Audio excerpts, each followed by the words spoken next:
بسم اللہ الرحمن الرحیم۔ حضرت ابو ہریرہ رضی اللہ تعالی عنہ کی روایت ہے کہ نبی کریم صلی اللہ علیہ وسلم نے ارشاد فرمایا، جس کا مفہوم یہ ہے کہ جو شخص بیہودہ باتیں اور گناہ کا کام نہ چھوڑے تو اللہ تبارک و تعالی کو اس کے کھانے پینے چھوڑنے میں کوئی حاجت نہیں ہے۔ یہ صحیح بخاری کی روایت کا مفہوم ہے۔ روزے کے بارے میں قرآن کریم میں اللہ جل جلالہ کا ارشاد ہے، کتب علیکم الصیام کما کتب علی الذین من قبلکم لعلکم تتقون، کہ تمہارے اوپر روزے فرض کیے گئے جیسے تم سے پچھلے لوگوں پر فرض کیے گئے تھے تاکہ تم متقی بنو۔ تو گویا روزے کا بنیادی مقصد تقوی کا حصول ہے، اور تقوی حاصل کرنے کی بنیادی شرط گناہوں کا چھوڑنا ہے۔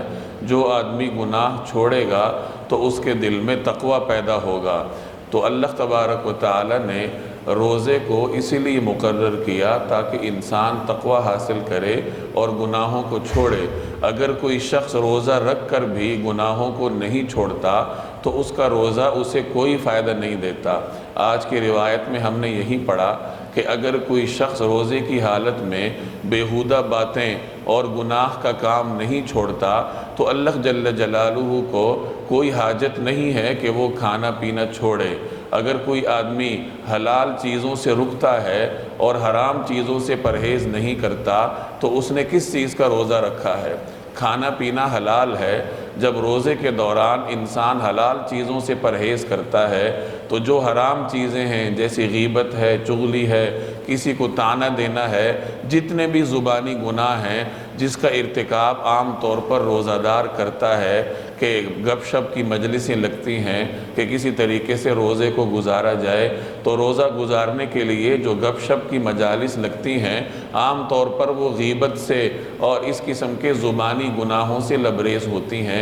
تو اگر کوئی انسان یہ گناہ نہیں چھوڑتا تو وہ روزے سے فائدہ حاصل نہیں کر سکتا، اور جو روزے کا حقیقی مقصد ہے اس سے بھی وہ دور رہے گا۔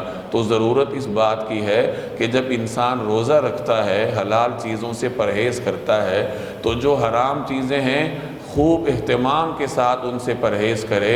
اور یاد رکھیے کہ جو آدمی رمضان المبارک میں زبانی گناہوں سے پرہیز کرے، اپنے آپ کو گناہوں سے بچائے، تو اللہ جل جلالہ اس کا باقی سال بھی گناہوں سے اس کی حفاظت فرمائیں گے۔ اللہ تبارک و تعالی عمل کرنے کی توفیق عطا فرمائے۔